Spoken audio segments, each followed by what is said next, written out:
সুরঙ্গমা ম্যাডামের অপমান সহ্য করতে না পেরে নিজেকে আজ শেষ করে ফেলল রোশনাই।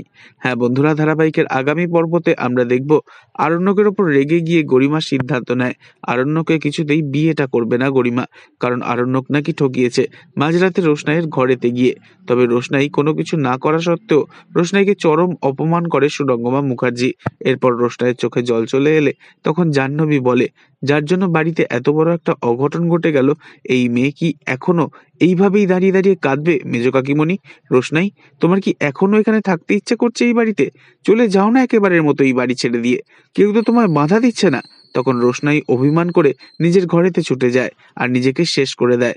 আরণ্যক দরজা পেটাতে থাকলে রোশনাই কিছুতেই দরজা খোলে না। ভেতর থেকে কোনো সাড়া শব্দ পাওয়া যায় না রোশনাইয়ের। এরপরই দেখা যায় আরণ্যক দরজা ধাক্কা দিতেই রোশনাইয়ের ঘরের দরজা ভেঙে যায়। রোশনাইকে অজ্ঞান অবস্থায় উদ্ধার করে আর তারপর ছোটু ও আরণ্যক মিলে রোশনাইকে নিয়ে আসে হাসপাতালে। আরণ্যক ডাক্তারকে বলে, ডক্টর ইমিডিয়েট চেক আপ শুরু করুন, এমার্জেন্সি কন্ডিশন। তবে কি এবার হাসপাতালেই পড়ে থাকবে সারা দিন রাত আরণ্যক, রোশনাইয়ের জ্ঞান না ফেরা অবধি? আর তা নিয়েই কি আরণ্যককে আবারও কথা শোনাবে গরিমা এবং গরিমার মা মিলে? তা জানাবো আগামী পর্বতে। তাই পরবর্তী আগামী পর্ব জানতে অবশ্যই আমাদের সঙ্গে থাকবেন। ধন্যবাদ।